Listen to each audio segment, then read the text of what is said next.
kafir selalu saja merencanakan sesuatu untuk melawan umat Muslim. Dan jika Anda lihat, Arab Spring juga merupakan konspirasi orang-orang kafir melawan Muslim, dan itu pun berhasil. Kita lihat banyak negara Islam yang akhirnya hancur. Mesir, Suriah, Yordania, dan pertolongan Allah Subhanahu wa Ta'ala itu hanya datang ketika kita di setiap level, baik itu level pemerintahan, level militer, maupun level swasta, membersihkan diri dari syirik dan segala bentuknya. Ketika kita menghilangkan syirik dari semua tempat, barulah pertolongan Allah Subhanahu wa Ta'ala datang, dan saat itulah kita bisa membuat kapal-kapal perang yang begitu kuat sehingga para insinyur militer Amerika pun sampai terheran-heran. Jadi, semua itu hanya akan terjadi jika kita benar-benar menjaga diri dari syirik dan segala macam bentuknya. Sekarang saya akan membahas tentang mimpi-mimpi yang saya alami. Jadi apa sebenarnya itu?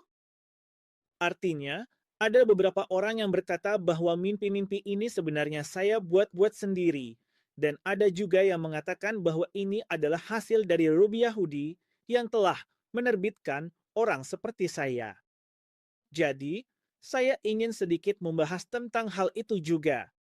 Jika Anda lihat sejarah selama 1400 tahun terakhir, pernahkah ada seorang muslim yang muncul dan membagikan mimpi-mimpinya, lalu menjadi begitu terkenal sampai-sampai identitasnya dikenal sebagai orang yang berbagi mimpi? Biasanya, apa identitas orang seperti itu? Jika Anda lihat, misalnya ada seorang politisi, kita akan katakan dia itu politisi. Ada atlet, ada seniman, ada yang aktor, ada yang lain lagi, ada yang ilmuwan, ada yang dokter. Artinya, identitas mereka adalah sebagai dokter, ilmuwan, atau aktor. Nah, lalu identitas saya itu apa? Sekarang, alhamdulillah, mimpi-mimpi saya sudah cukup tersebar luas. Jadi, jika Anda tunjukkan foto saya kepada seseorang, jika dia pernah melihatnya, dia akan berkata, "Oh, ini orang yang suka membagikan mimpi, dia memang suka berbagi mimpi." Bahkan jika Anda pergi ke Amerika, Inggris, bahkan sampai ke Ekuador pun, mereka juga tahu bahwa orang ini memang suka berbagi mimpi. Artinya, dalam sejarah 14 abad, Anda tidak akan menemukan satu orang pun yang identitasnya dikenal karena dia suka berbagi mimpi. Bahkan kalau saya mundur lebih jauh lagi, dalam sejarah umat manusia, Anda tidak akan menemukan contoh seperti itu, bahwa ada satu orang di dunia ini sebelumnya yang identitasnya di seluruh dunia dikenal karena dia mendapat mimpi. Artinya, Anda tidak akan menemukan siapapun seperti itu. Sekarang, jika Anda lihat, orang-orang kafir selalu saja merencanakan sesuatu untuk melawan umat Muslim. Dan jika Anda lihat, Arab Spring juga merupakan konspirasi orang-orang kafir melawan Muslim, dan itu pun berhasil. Kita lihat banyak negara Islam yang akhirnya hancur. Mesir, Suriah, Yordania, dan entah berapa banyak negara Islam yang terkena dampaknya. Jadi, orang-orang kafir itu membuat rencana, menjalankan tipu daya, dan mereka berhasil, sehingga negara-negara Muslim pun hancur. Bahkan jika Anda lihat, untuk memecah Pakistan pun mereka sudah melakukan banyak tipu daya. Bahkan untuk memecah belah Syiah dan Sunni di Pakistan, mereka juga sudah melakukan banyak tipu daya, tapi dengan rahmat Allah Subhanahu wa Ta'ala, mereka tidak pernah berhasil. Maksud saya, mereka punya think tank atau para pemikir terbaik yang sangat cerdas, dan tugas mereka memang mencari cara agar bisa merugikan umat Muslim. Tapi bahkan para pemikir itu pun tidak pernah terpikir ide ini. Ide tentang mimpi ini, bahwa mereka memilih satu orang lalu membuat mimpi palsu dan menyuruhnya membagikan mimpi itu. Bukan hanya orang kafir, bahkan setan pun tidak terpikir ide seperti itu untuk memberitahu seseorang agar membuat mimpi lalu membagikannya. Kalau setan bekerja, dia tidak akan mendatangi satu orang saja. Dia akan mendatangi semua orang, seperti dia menggoda semua orang untuk berbuat dosa. Jadi, jika dia memang ingin menunjukkan mimpi, dia akan menunjukkan ke semua orang, bukan hanya kepada satu orang saja. Intinya, jika Anda lihat saya bahkan tidak terlalu pandai berbicara. Jika Anda lihat pidato pertama saya, itu benar-benar sangat buruk. yang kedua sedikit lebih baik. Hari ini, saya juga tidak tahu bagaimana hasilnya. Jadi, Anda pasti bisa menilai sendiri bahwa saya tidak sepintar itu, saya tidak cukup cerdas untuk membuat mimpi-mimpi ini sendiri lalu memedikannya kepada orang lain. Jika Anda lihat sejarah manusia, sudah banyak orang cerdas seperti Einstein dan entah siapa lagi, apakah mereka pernah memikirkan hal seperti ini? Tidak ada seorang pun yang memikirkan ide seperti ini. Hanya saya yang mendapat ide ini? Sebenarnya, ide ini hanya bisa datang dari Allah Rabbul Alamin. Tidak mungkin ide ini berasal dari siapapun selain Allah Subhanahu wa Ta'ala.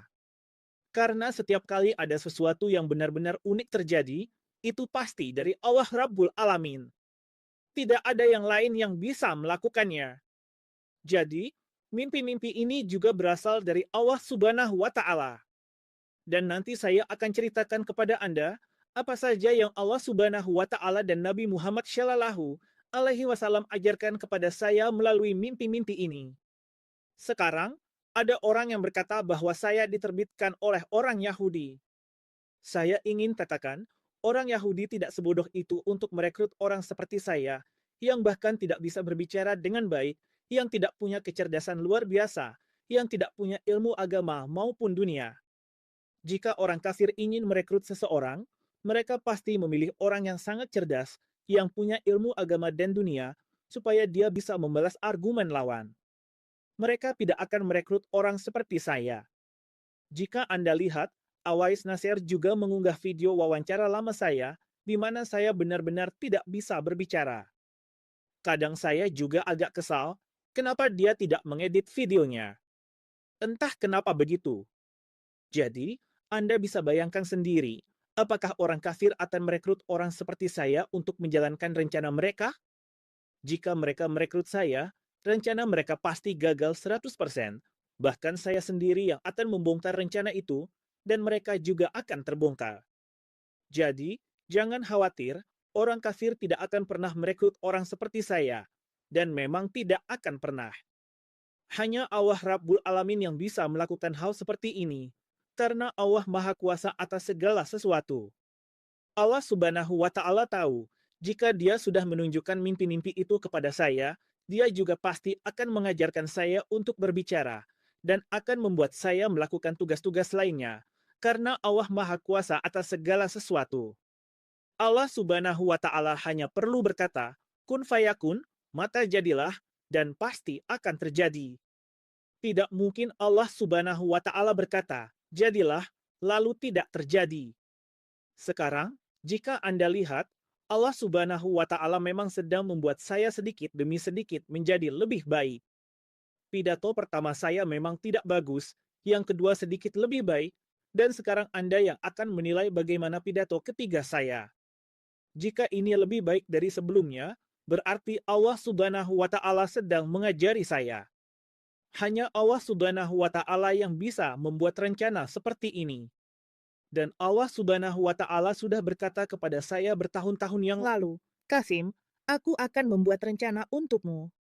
Apa rencana itu? Hanya Allah Subhanahu wa Ta'ala yang lebih mengetahuinya, tapi yang pasti Allah Subhanahu wa Ta'ala adalah sebaik-baik perencana. Sekarang saya akan menceritakan tentang mimpi-mimpi saya, yang dengan rahmat dan pertolongan Allah Subhanahu wa Ta'ala telah terbukti benar, khususnya tentang Imran Khan. Ketika Imran Khan, sekitar bulan Juni 2018, pergi ke sebuah makam dan bersujud di kuburan, setelah itu saya bermimpi bahwa Allah Subhanahu wa Ta'ala berkata, Kasim, Imran Khan telah melakukan syirik akbar dengan bersujud di kuburan. Maka sekarang, aku tidak akan menolong Imran Khan sampai dia benar-benar bertaubat, dan bertaubat itu harus dilakukan di hadapan semua orang, dan setelah itu dia harus bersujud hanya kepada Allah Rabbul Alamin. Jika tidak, taubatnya tidak akan diterima dan dia tidak akan mendapatkan pertolongan Allah Subhanahu wa Ta'ala. Kemudian, pada 25 Juli 2018, saya bermimpi bahwa Imran Khan menjadi Perdana Menteri, tetapi dia tidak berhasil seperti janji-janji yang telah dibuatnya. Setelah itu, saya juga mendapat banyak mimpi lain, di mana setiap kali satu masalah Imran Khan selesai, masalah lain langsung muncul.